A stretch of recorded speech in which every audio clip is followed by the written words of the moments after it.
processus électoral, campagne électorale, quel apport pour l'Église du Congo. Boanerges Kaseke, bienvenue.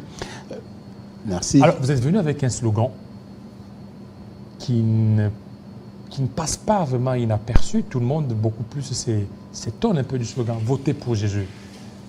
Mais pourquoi ça? Alors, merci beaucoup, monsieur le journaliste. En fait, je suis un enseignant et en pédagogie, il y a ce que nous appelons l'enseignement circonstanciel. Lorsqu'il y a un événement dans la ville, il faut que l'enseignant adapte son enseignement à l'événement parce qu'il y a des événements qui peuvent faire que toute l'attention des enfants soit là-bas. Il y a l'arrivée d'un chef de l'État dans une ville, vous ne pouvez pas commencer votre matière sans faire référence à ça. Alors, il y a un événement depuis peu dans notre ville, dans notre pays, qui s'appelle les élections.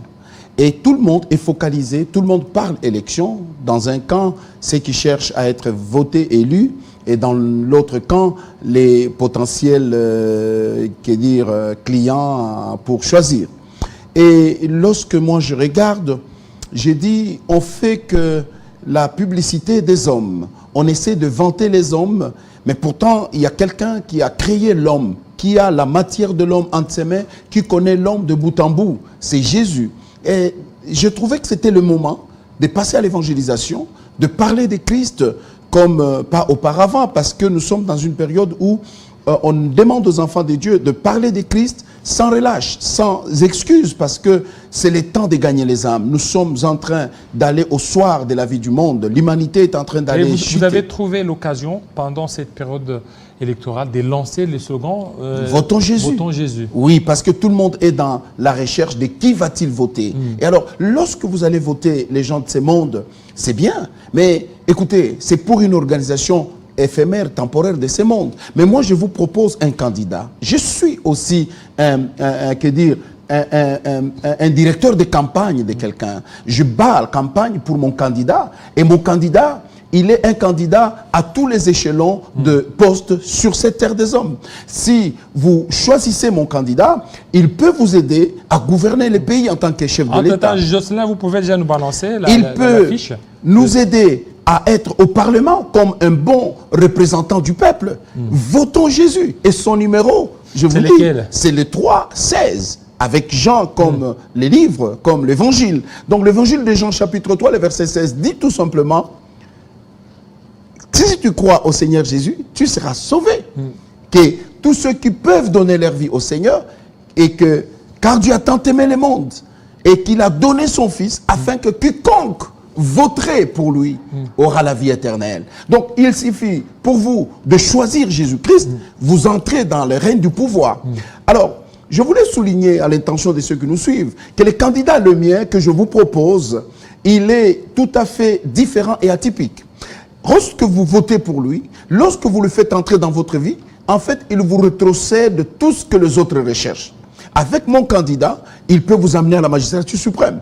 Mon candidat peut vous amener au palais du peuple comme parlementaire. Mon candidat peut vous donner les postes, n'importe lesquels que vous voulez, si ces postes correspondent à l'appel qu'il a mis en vous. Parce que dans chaque homme, il y a des potentialités. Vous savez, pour dire que certains de ceux qui sont allés s'enregistrer à la CENI pour briguer tel ou tel automata, certains n'ont même pas l'appel pour ça. Certains le font à cause d'une maladie qui hante notre pays. Cette maladie s'appelle la pauvreté. Cette maladie s'appelle le gain facile. On veut tous gagner parce qu'on sait qu'en politique, on gagne facilement et beaucoup. Non, il est important de savoir que la politique, c'est une vocation. Et si vous n'avez pas voté au préalable mon candidat, vous pouvez faire de la politique, mais ça sera pour faire souffrir. Et est-ce que c'est à l'occasion d'une activité qui sera organisée par votre église ou c'est à l'occasion de quoi vous aviez lancé? C'est à l'occasion des élections organisées au Congo. Ah bon? Donc j'ai pris la balle au bon parce que le Congo parle élection, mais ils oublient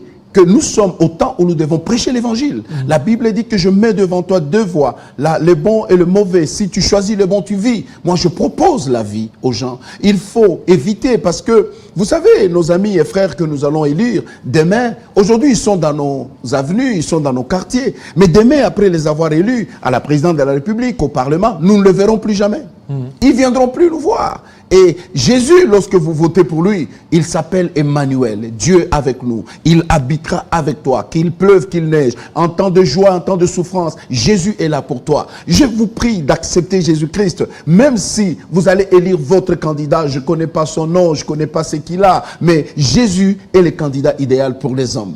Et surtout, pour des temps comme celui-ci, où notre pays, vous savez, traverse des moments difficiles sur le plan sécuritaire, économique, social, et même sur le plan des valeurs. Les valeurs ont perdu leur place dans notre société. Notre société est en train d'aller dégringolant vers, je ne vais pas dire l'enfer, mais vers le trop bas. Et ceux qui sont beaucoup plus à la base, on accuse les hommes de Dieu, les pasteurs, parce que ce sont eux qui sont en train d'envenimer un peu la situation au lieu, c'est-à-dire de dire, de prêcher ce qu'il faut, mais on est en train de voir certains pasteurs qui se lancent dans la dépravation des mœurs. Heureusement, vous dites certains.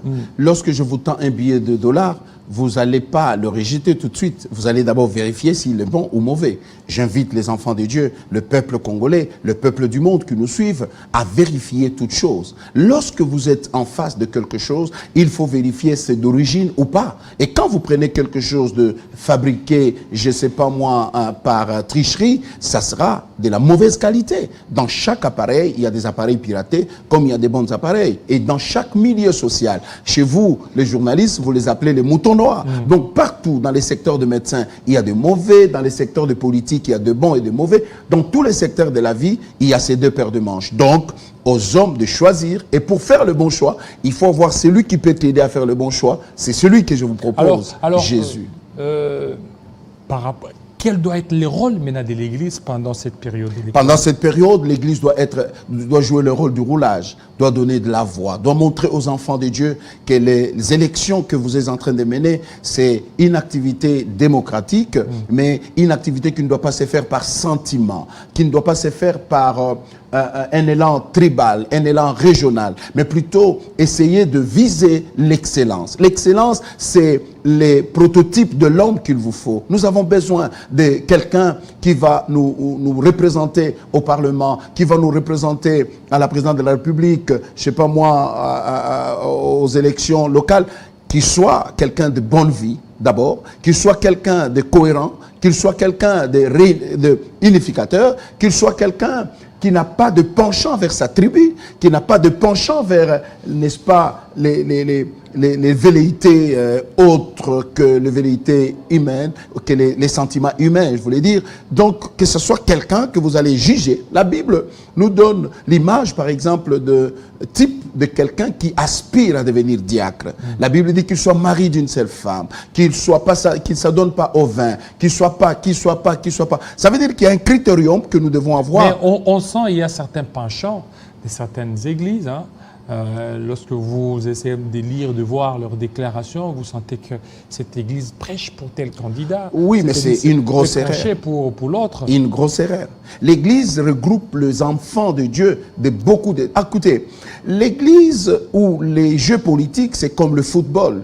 Dans notre église, nous avons des gens de telle équipe et de telle autre. Moi, je ne me mettrai pas en tant que pasteur. D'ailleurs, sur le plan déontologique, je vais vous donner un exemple. J'ai pris comme ça un exemple d'un médecin. Un médecin, il lui est demandé d'être professionnel du début jusqu'à la fin. Même si, pendant qu'il soigne votre père et qu'il constate que votre papa a arrêté de respirer, quand il sort de cette chambre-là, il n'a pas mine de quelqu'un qui a échoué, il n'a pas mine de fatalité, il vient vous réconforter, il vous dit ça va aller, il court un peu, il fait ce qu'il peut, il est professionnel. Est-ce que les hommes de Dieu ne peuvent pas, en ces temps comme celui-ci, être professionnels? Être professionnel, c'est quoi? Éviter d'amener les t-shirts de ces candidats, qui qu'ils soient, dans les églises. Dans vos églises. Éviter de les même inviter. s'ils vous donnent des tôles ou des chaises. Mais attendez, nous avions besoin de tôles depuis tout ce temps. Où est-ce qu'il était? Et s'il est chrétien, il ne viendra pas nous donner des tôles maintenant. Il allait les donner depuis longtemps. Et d'ailleurs, je vous ai toujours dit, à part le président Mobutu, je ne connais pas un autre président qui a succédé dans ces pays, qui a construit une église. Vous regardez une église comme ça, on dit c'est tel président qui nous a construit.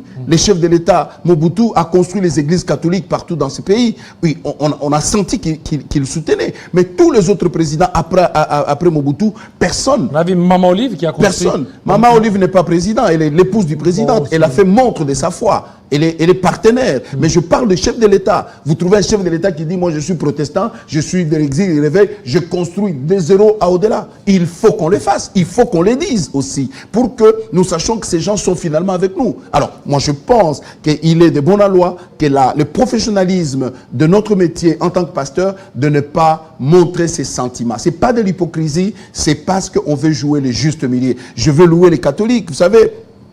J'ai suivi l'évêque de Mbujimaï qui a dit l'église catholique n'a pas de candidat. Donc l'église ne vous présente personne. Et ça, c'est depuis 2006. Depuis les premières élections, jusque maintenant, l'église catholique vous dit qu'il n'a pas de candidat. Donc ils ne peuvent pas battre campagne pour quelqu'un. L'église doit à un certain moment... Et face à la politique, l'église peut aussi faire la politique, ou un pasteur... Les frères et sœurs peuvent faire la politique. Un pasteur aussi. Citez-moi un seul pasteur qui a fait de la politique et qui s'en est sorti indemne. Non.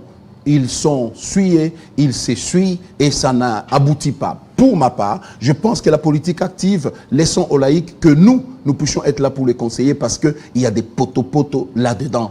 Il y a des choses qui ne peuvent pas vous permettre de faire demain l'unanimité, de réunir les gens de gauche et de droite. À supposer que demain, il y a un problème entre l'opposition et le pouvoir et que vous avez des penchants, comment vous allez les réunir pour les corriger, pour les aider à être dans l'unité, pour les aider à prêcher l'unité nationale? Donc moi, j'estime que le candidat que je vous propose, il est le meilleur parce que lui, il prend et les gens du gauche et les gens du droite et il leur montre les chemins à suivre. Merci beaucoup, pasteur Boanej Kaseke, surtout de votre passage, surtout pour cette interpellation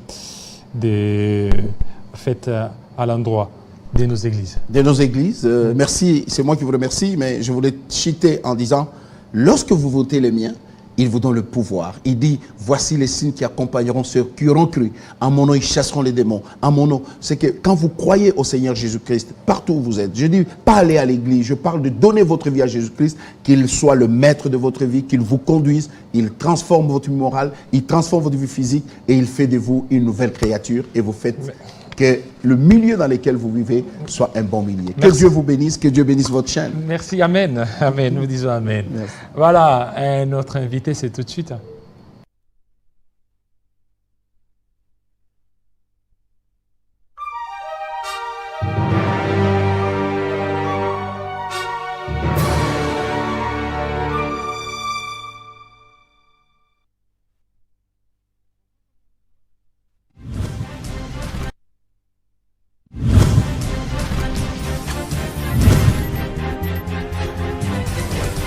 Je vais vous demander de ne pas vous battre entre vous.